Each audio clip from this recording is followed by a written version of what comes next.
Olá amigos, bem-vindos a mais uma edição do programa Assunto Cidade, o programa que aqui com você a cada edição debate alguns dos principais assuntos de Guarujá, também do Distrito de Vicente Carvalho, sempre da forma mais propositiva possível. Vocês estão acostumados também, a gente sempre recebe um convidado especial, uma pessoa que se destaca na sua área de atuação. E hoje, com muita honra, nós vamos conversar com o professor Walter Batista. Ele que é pai fresco, está aqui conosco hoje, arrumando um tempinho na sua agenda. Obrigado pela presença, Walter. Eu que te agradeço, Valdir, pelo convite, estar aqui junto com você sempre é um prazer enorme. Parabéns aí pelo programa, pela condução, entrevistas sempre muito interessantes, com temas fundamentais para discutir a cidade de Guarujá, a nossa região e o país também. Que legal, Walter. Então nós vamos conversar bastante hoje, que assunto é o que não falta. Só antes de começar a entrevista, só pedir licença para você e mostrar uma mensagem da Câmara Municipal de Guarujá, é rapidinho, a gente já volta já. Atenção você que é aluno da Faculdade Dom Domênico. No dia 12 de abril, às 19 horas, temos um convite para você. A Câmara Municipal de Guarujá é responsável por criar as principais leis da nossa cidade e fiscalizar o trabalho da Prefeitura. E agora, você que é jovem, poderá participar e contribuir para o crescimento e evolução da qualidade de vida da sua própria cidade. Conheça o projeto Câmara Jovem. A cada mês será realizada uma sessão da Câmara em uma instituição de ensino e todos terão a oportunidade de conhecer mais sobre a Câmara, conhecer os vereadores e propor projetos e ideias. É você falando diretamente com os vereadores da sua cidade. Aqui na Câmara de Guarujá é assim. Nós queremos ouvir você, jovem, que é a voz do futuro. Venha participar no dia 12 de abril, às 19 horas, na Faculdade Dom Domênico, localizada na Avenida Arthur Costa Filho, número 20, na Vila Maia. Para mais informações, acesse www.camaraguarujá.sp.gov.br. Aí o programa Assunto Cidade está começando então com uma entrevista com o Walter Batista. Essa mensagem aí da Câmara é um convite para, como vocês puderam verificar, os jovens poderem participar aí da vida cotidiana do Legislativo, conhecer um pouco aí do funcionamento, e na segunda quinzena do mês o presidente da Câmara promete aí também fazer um encontro nos bairros. Bom, vamos começar então, Walter, desculpa. Vamos lá, imagina. Vamos lá. Como é que você está vendo, Walter, com todas essas mudanças aí recentes, faz tempo que a gente não conversa aí da época da eleição. Aliás, parabéns por todos os seus posicionamentos na campanha. Infelizmente, campanha é um concurso de popularidade, né? Não de competência. Com certeza, se fosse por competência, você era um merecedor da vitória. Sabe disso, não é estar na sua frente, não, mas é reconhecimento de várias pessoas que a sua campanha foi conduzida de uma maneira ética e responsável. Como é que você está vendo esse momento vivido aí pelo planeta? Bomba química, ataques à base da Síria, Donald Trump, essa direitização que está ocorrendo aí pelo mundo afora. Valdir, a gente está vivendo um momento bem difícil, né? Primeiro eu queria te agradecer pelas palavras de carinho aí que você usou. Foi a primeira vez que eu fui candidato, né? Nunca tinha pensado que seria possível lançar uma candidatura da forma como foi a minha, mas as mudanças na lei eleitoral brasileira acabaram favorecendo, né, e criando essa possibilidade. A gente está militando, trabalhando bastante, o partido do qual eu faço parte, que é a Rede Sustentabilidade, trabalha arduamente na Câmara dos Deputados e no Senado Federal para tentar fazer uma nova legislação eleitoral que permita que pessoas comuns possam participar da política sem estarem vinculadas a partidos, né? Uma das nossas grandes bandeiras para reforma que se apresenta agora é a possibilidade de candidaturas cidadãs, que um cidadão possa participar da política sem ter a necessidade de estar vinculado a um partido político, que é uma estrutura hoje que infelizmente está apodrecida, né? E eu diria que isso também vai um pouco ao encontro de uma tendência, né, que a gente tem visto aí, que até é uma desumanização das relações, né? Nós estamos vivendo aí um momento muito difícil em que as pessoas estão esquecendo que a essência do ser humano é exatamente essa, ser humano. Então a gente vê a violência preponderando e a resposta que as pessoas dão para o combate à violência é aumentar a violência, é uma forma de repressão. A gente vê que alguns regimes têm voltado a usar as armas que a gente imaginava que jamais seriam usadas novamente, como aconteceu na Síria. Não se sabe ainda a grande possibilidade de ter sido o próprio governo sírio, né? Mas é possível que tenha sido também a sua oposição, ou até mesmo o Estado Islâmico, com o uso de armas químicas contra a população. Mas a guerra, de modo geral, que tem acontecido acobertada pela grande mídia em vários lugares, não só na Síria, mas guerras civis têm acontecido em outros lugares. Nós temos milhões de pessoas refugiadas vivendo em condições subhumanas no mundo.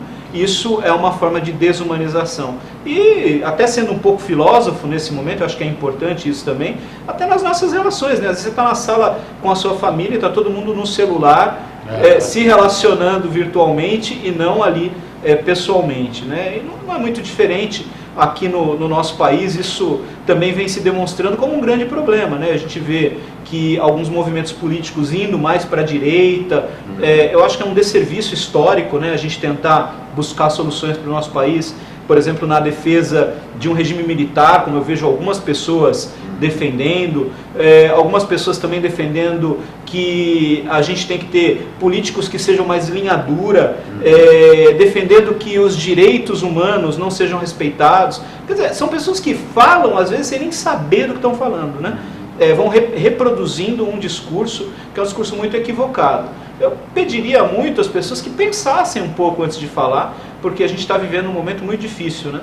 O camarada vê um negócio no Facebook, ou recebe uma postagem qualquer pelo WhatsApp, não para nem um instante para checar se aquilo ali de fato ocorre, se é verdade, se é verídico, se é real, se tem fundamento ou não, né? Ou não, e sai espalhando aquela notícia.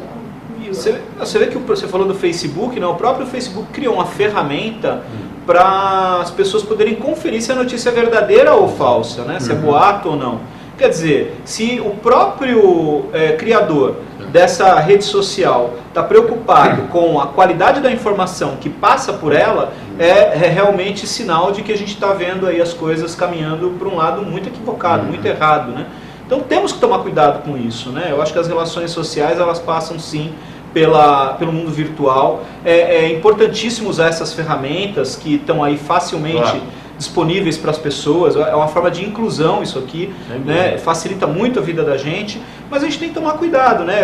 Esses dias mesmo eu recebi uma mensagem pelo WhatsApp de uma amiga queridíssima, uma pessoa super ponderada, e ela mandou uma mensagem para mim com 2 fotos ali, a foto de uma pessoa dizendo assim: olha, cuidado com essa pessoa que ela está se apresentando na porta das casas como funcionário da NET, olha que coisa, mas na verdade uma pessoa que está dando golpe nas casas. Eu falei, pelo amor de Deus, não faça isso. Você já conferiu se isso é verdade ou não? Se a foto de uma pessoa de verdade, de repente é funcionário da NET, e ele bate numa casa para fazer o serviço de verdade, alguém recebeu isso, já vai pegar uma arma e dar um tiro na cabeça dele. Exatamente. Porque tá para isso mesmo. Às vezes com uma intenção premeditada de denegrir a imagem. De denegrir a imagem da pessoa. E ela na hora falou, caramba, é verdade, você tem razão, ai meu Deus do céu. E rapidamente ela foi lá no boatos.org e viu que era boato. Quer dizer, isso já estava circulando há meses e aquela foto era mentira de uma pessoa real, enfim. E você provoca danos. Nós tivemos o caso da Fabiane aqui em Guarujá, né? Enfim, gente, temos que tomar muito cuidado, né? E nas relações humanas também, né? Eu acho que eu tenho uma coisa na minha vida, assim, né? Que é o seguinte: o que me diz respeito é o que eu faço. O que você, Valdir, faz não me diz respeito, a não ser que me afete. Então eu tenho que respeitar você para que eu possa ser respeitado. E as pessoas querem determinar qual a religião do outro, qual a orientação sexual do outro, qual é a escolha do time de futebol do outro. Quer dizer, não é mais para isso, né? O mundo está muito violento. Acho que a gente tem que começar a pensar um pouquinho mais na gente, no que a gente faz e conviver. Quer dizer, se a minha convivência com você não é agradável, eu vou me afastar de você. Eu não tenho que ficar me impondo, brigando, discutindo. É ser um pouco gentil, né? Tentando provar que está mais certo do que não tem, né? Eu acho que numa discussão, em geral, os dois estão errados, né? E muita gente também confunde, né, a rede social com a vida real. A rede social é baseada em algoritmos.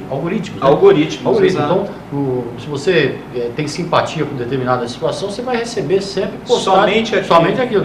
Aí você sai na rua, vê um cara que não pensa igual você fala, esse cara deve. E vira uma confusão. Né? E isso é muito ruim até mesmo, porque eu escrevi sobre isso esses dias, né? A questão de escola sem partido, né? Uma confusão enorme que está dando agora, meio que até uma forma de perseguição a quem pensa diferente.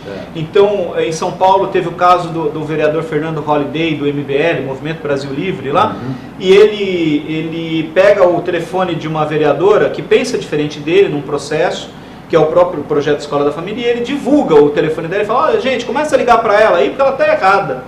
Quer dizer, você põe um monte de gente contra uma pessoa porque ela pensa diferente de você. Uma exposição desnecessária. Olha que ponto isso chega, Valdir.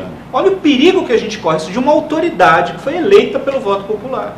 Quer dizer, então a que ponto a gente vai chegar? Daqui a pouco vai ser uma coisa mais ou menos assim. Você está andando na rua, alguém apontar para você e falar: aquele ali é o Valdir, olha, ele acha que a coisa 1 mais 1 é igual a 2, hein, olha. Corre atrás dele, dá um pau nele, porque ele merece. E vai acontecer isso, e vai ter muita violência ainda em decorrência disso. Então a gente tem que ter um pouquinho de qualidade nas relações, pensar um pouquinho mais antes de agir. Esse processo de direitização que a gente está falando no mundo inteiro aí, no Brasil é uma versão Bolsonaro em andamento, né?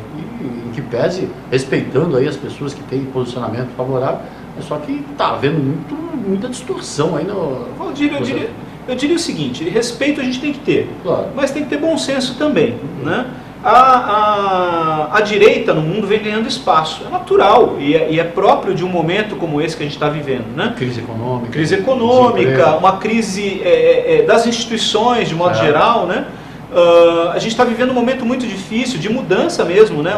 Um modelo novo de relações sociais acontecendo no mundo inteiro e tal. E a direita vai ocupando um espaço, né? Essa coisa das migrações muito forte na Europa, trazendo uma série de problemas, né, para o europeu, a dificuldade de manter a economia equilibrada, de gerar emprego para os mais jovens. Nós estamos vendo uma sociedade que não cria emprego para as pessoas. Eu falo isso para os meus alunos no ensino fundamental, eu já digo para eles hoje: olha, daqui a 10 anos, vocês estão no mercado de trabalho, vocês têm que se preocupar, porque a máquina está tomando o lugar de vocês. Quando vocês forem bater na porta da empresa, ela vai falar: eu não preciso de mão de obra, porque eu tenho a máquina fazendo o trabalho que você poderia fazer aqui. Então, se preocupe com isso, né? Leia mais, se prepare para ser um profissional apto a grandes mudanças, porque as mudanças vão acontecer o tempo todo. Mas aí a gente vê a direita chegando e dizendo o contrário disso, né? Dizendo que a gente tem que ter uma sociedade retrógrada, uma sociedade que tem que pensar lá nos anos 60, que tem que usar a força para conter, que tem que usar a ordem e o progresso. Não é mais assim. Você entra numa sala de aula com crianças e com adolescentes e você percebe que é desordem para o progresso. E é da desordem e do caos que a gente reconstrói a sociedade. Né? Não é na ordem. Querer dizer para o meu aluno hoje que ele tem que fazer fila para ir para a sala de aula, ele vai me atropelar. Entendeu? Eu tenho que me adaptar à realidade. Não é mais fazer fila para ir para a sala de aula. É ensinar para ele que ele vai usar a fila no dia a dia. Se eu quiser obrigá-lo a fazer fila para ir para a sala de aula, dizendo que aquilo é uma imposição, não vai funcionar. Eu tenho que dialogar com ele, mostrar o porquê, que quando ele for a um banco ele vai usar uma fila, quando ele chegar no aeroporto, pegar um avião, ele vai ter que usar uma fila, que quando ele for a um estádio de futebol para entrar numa partida de futebol, a fila já é diferente. Quer dizer, ele tem situações e situações com as quais ele tem que se adaptar, mas sempre ele tem que ter educação, saber o espaço que ele ocupa, saber de que maneira ele lida com as pessoas. Aí você fala do Bolsonaro. Como é que a gente pode respeitar um ser humano que diz que teve 3 filhos? 3 filhos. Homens? E aí, como é que ele falou? Deu uma fraquejada e nasceu uma mulher. Como é que se respeita um ser humano desses? E não é boato. E não é boato. Não é boato. Como é que você respeita um ser humano que diz que a funcionária, quando engravida, tem que ganhar menos? Que a mulher tem que ganhar menos porque ela engravida, que ela dá despesa para o empresário. Que ser humano é esse? Então como é que eu respeito um ser humano assim? Eu não vou falar de política, eu vou falar do que ele pensa em relação a ser humano. É isso que ele pensa. Então não dá para respeitar quem vota numa pessoa dessas e quem pede que esse cara seja eleito para qualquer coisa. Para o mundo que eu quero descer, Valdir. Eu sou pai de 2 filhas.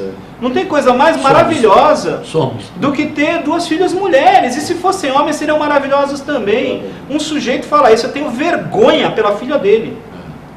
Entendeu? E vergonha de quem pede voto para esse sujeito.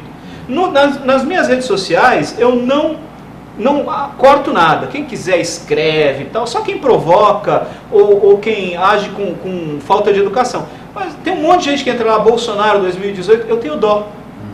Eu tenho dó porque essas pessoas deveriam pensar melhor. Um esses dias escreveu assim, uma pessoa até que eu gosto bastante, é um rapaz jovem, então ele escreveu: eu quero ter a minha arma. A minha vontade era perguntar: para que você quer ter uma arma? Se você quer mesmo ter uma arma, vai lá e compra. Tem um processo que permite que você compre uma arma. Você pode, a Polícia Federal te permite ter uma arma. Agora, você não pode usar a arma. Você não pode usar a arma, como o bandido também não pode usar a arma. Então, quando você confronta a ação da violência do bandido com a possibilidade do cidadão ser violento também, nós estamos querendo combater a violência com a violência? Não é esse o caminho, nós não vamos chegar a lugar nenhum assim. É difícil. Qual a avaliação que você faz desses 90, 100 dias aí de... Eu quero ler. Governo municipal. Eu imaginei que você ia falar desse tema, porque eu gostei muito da edição do Assunto Cidade que estava nas bancas. Aliás, parabéns pelo jornal, né? A qualidade do jornal é sempre muito boa, os textos impecáveis, né? Eu acho que ser jornalista é importante e escrever bem é um dom, né? Não é todo jornalista que tem essa facilidade e você consegue fazer isso muito bem, Valdir.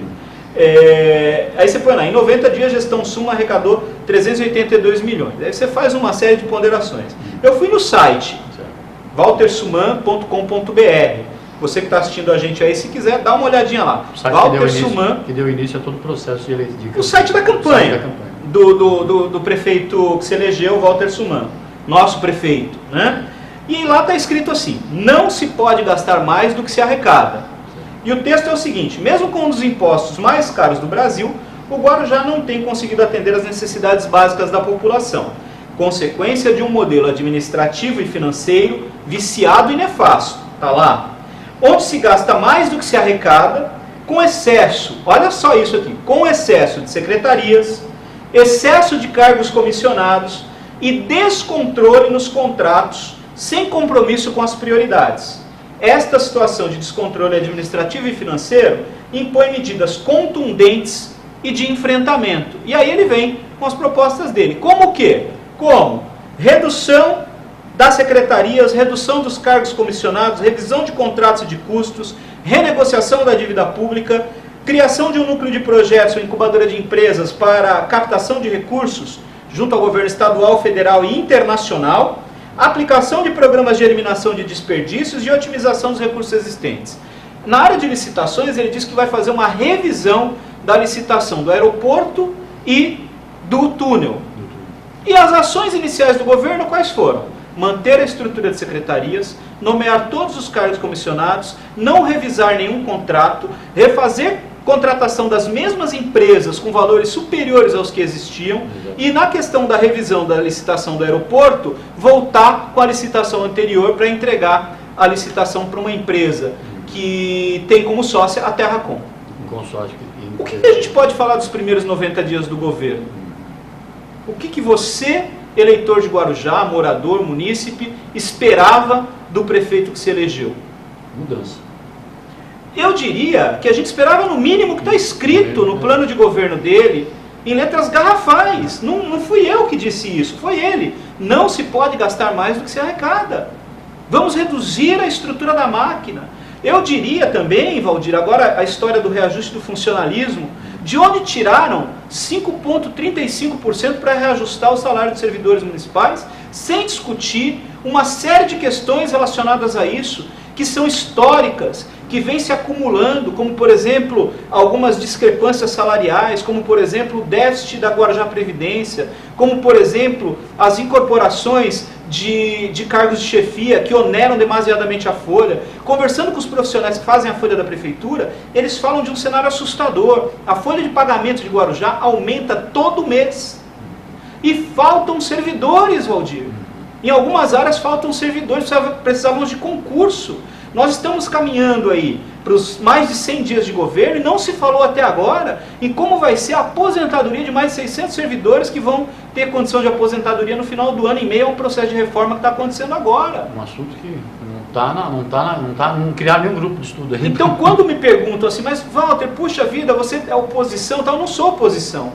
Eu sou um cidadão que também sou político, fui candidato e tive uma consciência muito grande, aí eu agradeço muito a Deus por ter me dado a iluminação e aos meus companheiros de partido por terem tido a coerência tá certo? De termos tomado a decisão de ficarmos neutros no segundo turno da eleição.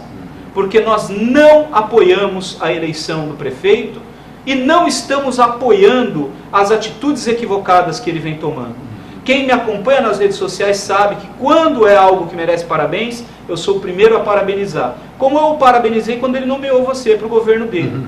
Porque você é uma pessoa competente, que tem uma história, que criou o Diário Oficial do município e que sabe fazer jornalismo institucional. Tá certo? E as atitudes erradas eu venho criticando. Como critiquei a compra das almôndegas por R$ 33,00 em uma licitação casada com uma outra onde o preço era menor. Ele conseguiu 2 licitações com preços diferentes. Licitações que vieram do governo anterior. Como eu critiquei a compra de docinhos, de coxinhas, por valores muito superiores aos valores que estão no mercado. E ele próprio admitiu que estava absurdo o valor e cancelou a licitação. Das almôndegas não cancelou ainda. O prefeito tem o hábito de seguir muito as ações do prefeito paulistano, principalmente com o uso de redes sociais. Eu queria que você fizesse uma análise, assim, como um gestor público pode aproveitar uma rede social para se beneficiar e interagir com a população, e como ele pode usar uma rede social para se atrapalhar o seu próprio governo. Só queria te pedir para fazer isso depois do intervalo. Claro, com certeza. Antes do intervalo, eu vou mostrar rapidamente o jornal Assunto Cidade, o Walter citou aqui, essa semana, um balanço aí dos 90 dias, mostrando a arrecadação de 382 milhões desses 90 dias, janeiro, fevereiro e março. São dados técnicos obtidos, pode ir passando, Fabio. São dados técnicos obtidos aí com o noticiário político. Uma está a página 3, Fábio. Dados técnicos obtidos junto ao portal de transparência da Prefeitura Municipal de Guarujá, que aponta a arrecadação de 328 milhões durante os 3 meses entre IPTU, ISS e outras taxas e serviços. 25 milhões de ICMS, que é a parte que cabe ao município nessa ciranda econômica, 12 milhões de repasses federais, do FPM, Fundo de Participação dos Municípios, e, pasme, 15 milhões e 100 mil reais a título de IPVA. Você que tem carro sabe quanto custa todo começo de ano pagar o IPVA do seu carro para andar numa cidade totalmente esburacada. Pode passar, Fábio. A coluna Rock, Cerveja e outros assuntos importantes do Maurício Moraes, sempre o espaço dos nossos patrocinadores. A aviação translitoral atende agora em novo horário no seu posto. Pode passando, Fábio. Um artigo do gestor público e professor Adilson Cabral, o advogado Sócrates Músculos, o mais antigo e mais atualizado advogado de Guarujá, vagas na ETEC. Aí você que está pensando numa qualificação profissional e já tem o curso, já tem o primeiro grau, que a gente costuma chamar de primeiro grau, tenta uma vaguinha lá num dos cursos que são importantes. Pode ir passando, Fábio. Rapidamente, aí a matéria, um prêmio de incentivo à leitura da UNAEP, a Assembleia de Servidores, que o Walter falou agora, um reajuste de 5,3, a coluna do Aldo Boaventura sobre empreendedorismo e, finalmente, a página de esporte, Fábio. A última página de esporte, olhado um pouquinho e sempre uma coluna do Lucas Melo sobre futebol. Depois disso é só o balanço patrimonial do Centro de Informação Profissional, o Campo de Guarujá. Pode encerrar, Fábio. Vamos no intervalo, já voltamos já com o Walter Batista aqui respondendo essa questão. Como que a rede social pode ajudar ou atrapalhar o governo? Fica com a gente rapidinho.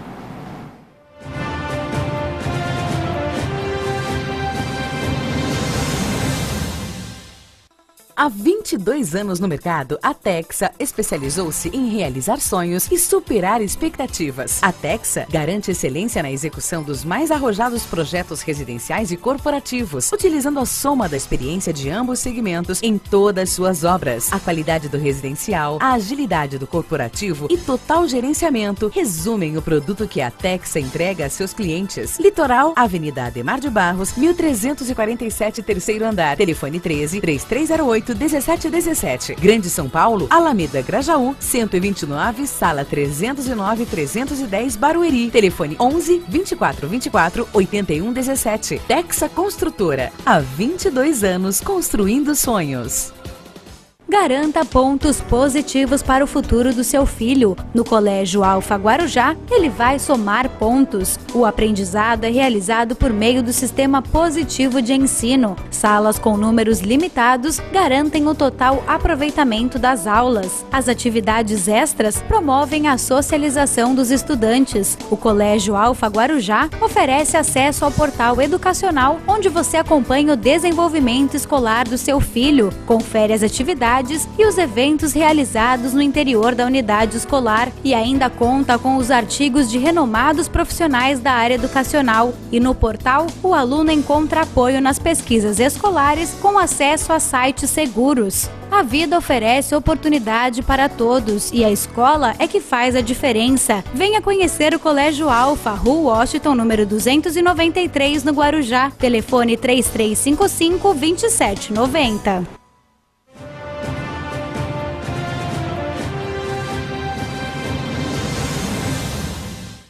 Bem, voltamos para mais um bloco do programa Assunto Cidade, hoje entrevistando o professor Walter Batista.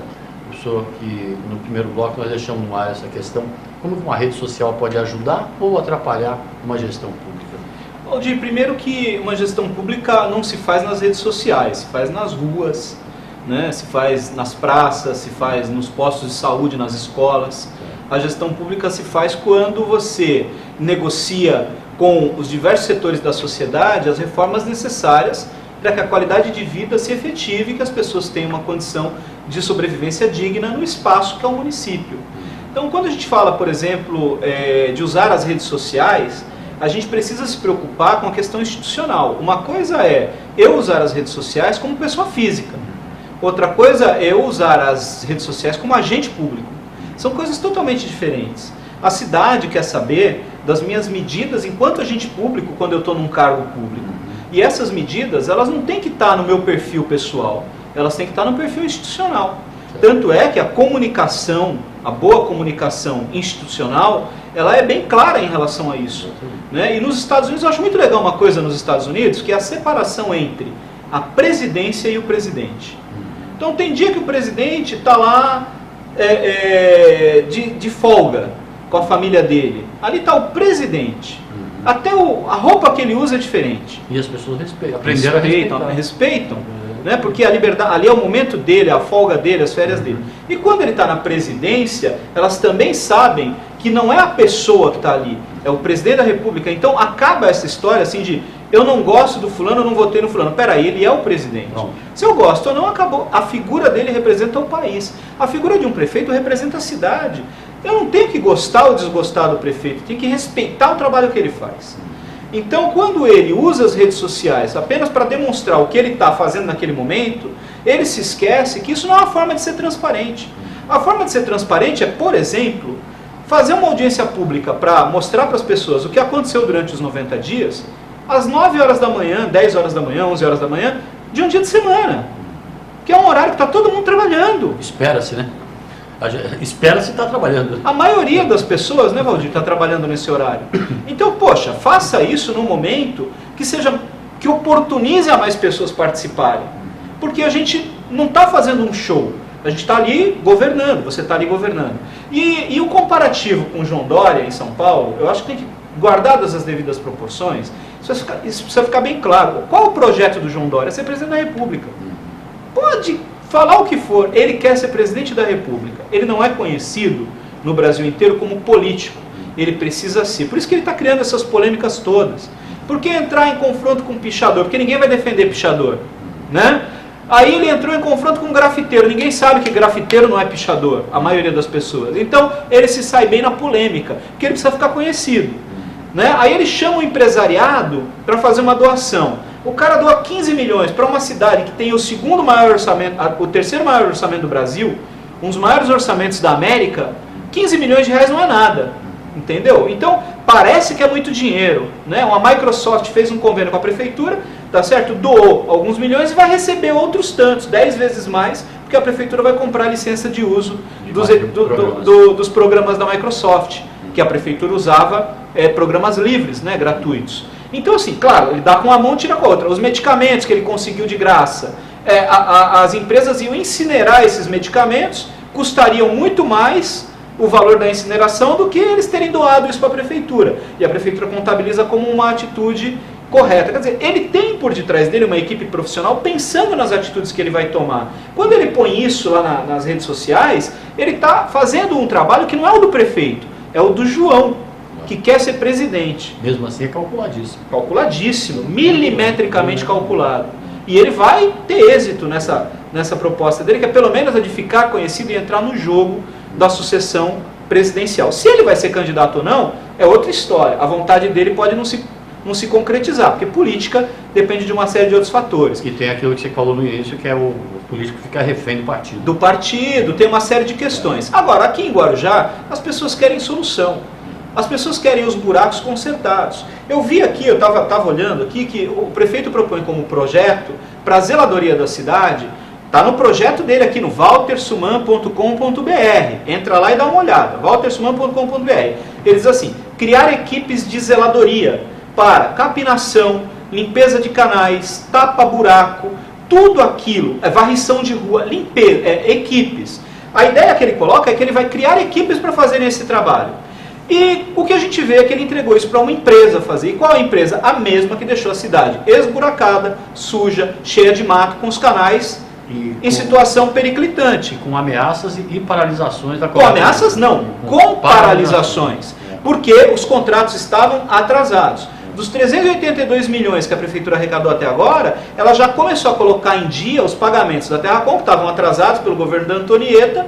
Então o prefeito pagou, vários contratos desses estavam atrasados para a Terracom, e mais, em 3 meses arrecadou quase 400 milhões, para um orçamento projetado que vai bater esse ano no máximo em 1,2 bilhão. Em 3 meses arrecadou um terço do orçamento. Nós sabemos que de abril para frente a arrecadação diminui. Nós vamos ter problemas no segundo semestre. Isso não estou querendo, não estou desejando. Eu estou afirmando. Me cobrem disso. Vai faltar dinheiro no final do ano. E aí vai começar a atrasar os pagamentos. Será que essa empresa vai ter a dignidade de cumprir um contrato, sabendo que ela vai ter problema no fluxo de pagamentos e que esse contrato vai ser atrasado? Porque o contrato de coleta de lixo foi aumentado sem nenhuma exigência a mais. O contrato da GP, por exemplo, foi aumentado sem nenhuma exigência a mais, ao mesmo tempo corta a hora extra dos vigias. E começa a haver assalto. Começa a haver assalto, porque, claro, você tem um monte de próprios públicos em comunidades, todo mundo sabe que durante um determinado horário vai ter aquele espaço vazio ali, o cara vai entrar lá e vai roubar. Não tem nada orquestrado. É uma falta de visão administrativa. Porque tem que cortar hora extra? Tem que cortar hora extra de quem não faz hora extra. Porque tem gente que recebe hora extra e não faz. Então, desse você tem que cortar. Agora, de quem faz, não tem que cortar. Você tem que contratar mais gente se está faltando e resolver os problemas que a cidade tem. Ninguém aguenta mais tanto buraco. Ah, mas o prefeito entrou agora e os buracos são do outro governo. Não, os buracos são da cidade. E quem entrou tem que resolver os problemas. Porque eu já sei que tem buraco do Suman. Tem buraco da Antonieta, porque eu ando de carro do Perequê ao Morrinhos para o Santa Rosa todo dia, porque eu dou aula em 3 escolas diferentes, todos os dias. E eu circulo quase 200 km por semana na cidade. Tem buraco da Antonieta, que eu sei que ele está lá desde o governo da Antonieta e ninguém fechou. Mas tem buraco que é novo, que é buraco do Suman. E que é ele que tem que fechar, então. Porque se não vai fechar os da Antonieta, fecha pelo menos os dele. E essa história também de esperar, começou agora, tem um período de transição que é justamente, e tem aquele momento em que você se incentivou a si próprio e decidiu ser candidato a prefeito, como você mesmo fez por sua vez, ele também, como todos os outros 10 que foram candidatos. Aquele momento que você se posiciona como candidato, você já tem que ter mais ou menos estudado como ele tinha. Você mostrou aí bem no site que deu início a toda a campanha, a promoção, a implantação de um novo modelo, que a cidade não sobrevive mais com esse modelo antigo. Valdir, a gente disse na campanha várias vezes, nós tivemos vários debates, aliás, não teve uma campanha com tanto debate como essa.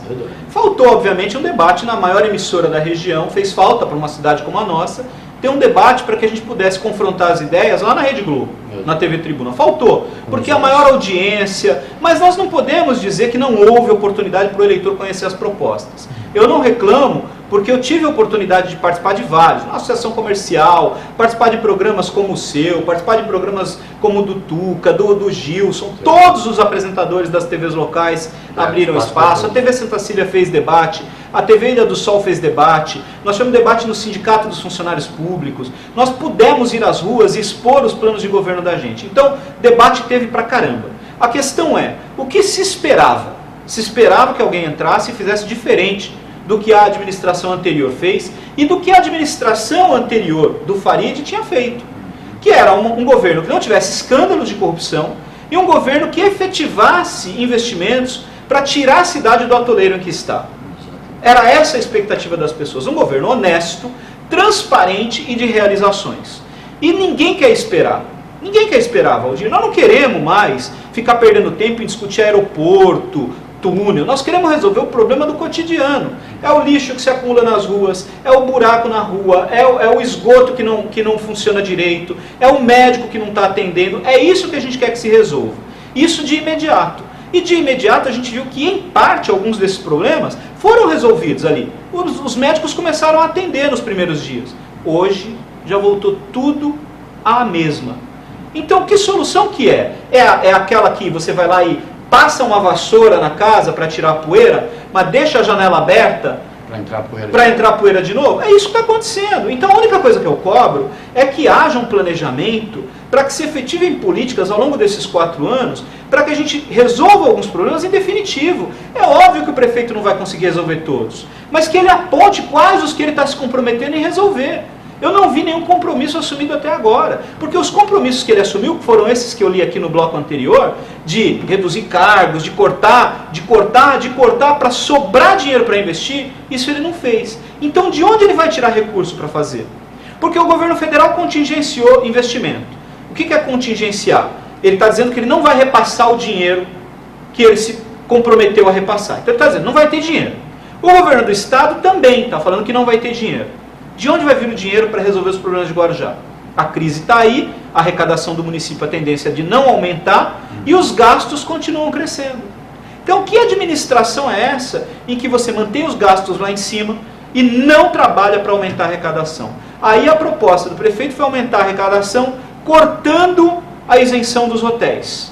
Uma isenção que tem mais de 50 anos, numa cidade que tem um turismo sazonal, e que vem passando por uma crise gravíssima. Eu converso com empresários do setor hoteleiro, muitos deles venderam praticamente todo o seu patrimônio para manter o negócio de pé. Alguns empresários que tinham 8 funcionários passaram a ter 2. Alguns flexibilizaram a contratação, mandaram o funcionário embora e para ele não ficar sem emprego, estão pagando por fora para o funcionário trabalhar sem registro. Isso é um crime fazer isso numa cidade como Guarujá, num momento como esse. Pode parecer uma medida simpática ali, tá? Vou cobrar imposto de quem não paga, essas coisas, mas na verdade... Valdir, você cortaria o passe livre dos estudantes? Você cortaria a isenção do IPTU de quem é aposentado ou pensionista? Por quê? Isso também é injusto, Valdir. Porque eu pago, você não é pensionista, você não é aposentado. Se eu andar de ônibus eu tenho que pagar, eu não sou estudante. Então a questão é justiça tributária. Outra questão é você querer fazer média com a população. Então ter isenção para hotel é uma política de atração de investimentos. Nós fomos a cidade que mais teve investimento em hotelaria nos últimos anos. Inclusive agora, essa semana, está abrindo um hotel da rede Accor, o Ibis, que é de um empresário local, que trabalha com toda a dificuldade do mundo. Não é porque ele quer o benefício, é porque é necessário, é muito caro. Então faz o seguinte, reduz o valor do IPTU para negócios que geram emprego, seja mais decente e honesto com o empresário. Agora saiu uma decisão, olha que coisa, caiu no colo do prefeito um presente. O Porto vai pagar IPTU. Cobra IPTU do Porto. O Porto não deixa nada para a cidade, cobra IPTU deles. Os hotéis geram emprego e dinamizam a economia. O hóspede do hotel, ele consome no quiosque, ele vai comprar na loja. Já é diferente do cara que vem para um apartamento, que vem com um carro cheio do supermercado de São Paulo. Uma coisa é certa, concluindo aí de toda a entrevista, eu vou falar para você que você está convidado a vir todo mês aqui, a gente faz um balanço, porque ele ficaria aqui 2 dias aqui. Mas uma coisa é certa, a receita está no próprio site dele. É só seguir o que ele prometeu. É só ele próprio. E olha que não tem muitas promessas lá. Eu tenho dito para alguns segmentos que se vocês quiserem, na área da saúde, na área da educação, a minha área, né? Se você quiser cobrar alguma coisa do prefeito, não vai dar, porque não tem compromisso nenhum lá. Aliás, quando falam assim, professor, você vai entregar, prefeito, você vai entregar uniforme escolar? Não está no plano de governo dele entregar uniforme escolar. Ele não tem obrigação de entregar. Ele não prometeu, ele não se comprometeu, ele não disse que ia fazer e faz 4 anos que não está sendo entregue. Então, se alguém tem esperança de uniforme escolar, o prefeito pode falar, eu não prometi fazer, então não vou fazer. Está aqui, está no plano de governo dele. Então, eu acho que as pessoas têm que aprender que eleição se faz com proposta. A gente tem que votar não mais no nome, não mais na pessoa, votar nas propostas e em quem tem condições de governar para fazer cumprir essas propostas. Dá para acrescentar, inclusive, não votar pela roupa. Né? Não votar pela roupa, não votar pelo dinheiro. Custa muito caro uma campanha, Valdir. Teve candidato que colocou 5 milhões de reais na rua. Eu vi uma moça no final de semana passado que encontrou com o prefeito num restaurante, não o reconheceu, e segundo ela, não o reconheceu porque na campanha ela só o via de branco. E ele estava com uma outra roupa que ela não reconheceu. Pois é, né? Essa foi uma manipulação, né? Acho que as pessoas jogam com a arma que tem, né? Jogam com a arma que tem.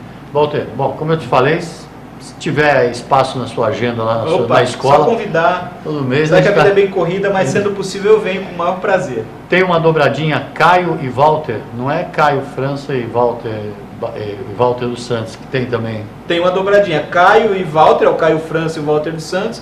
E existe a possibilidade de uma dobradinha Caio Amado, que foi candidato a prefeito em São Vicente, e Walter Batista, federal e estadual. Existe essa possibilidade, nós estamos discutindo. Nosso partido é muito novo, sem recursos, mas a gente está construindo uma identidade e a gente espera, sim, participar do processo eleitoral que vem por aí. Boa sorte no espaço. Obrigado, Valdir. Obrigado pela presença. Claro, um abraço, muito obrigado pela atenção de vocês. Obrigado a você pela audiência. A gente volta amanhã com um novo assunto de cidade. Até logo a todos.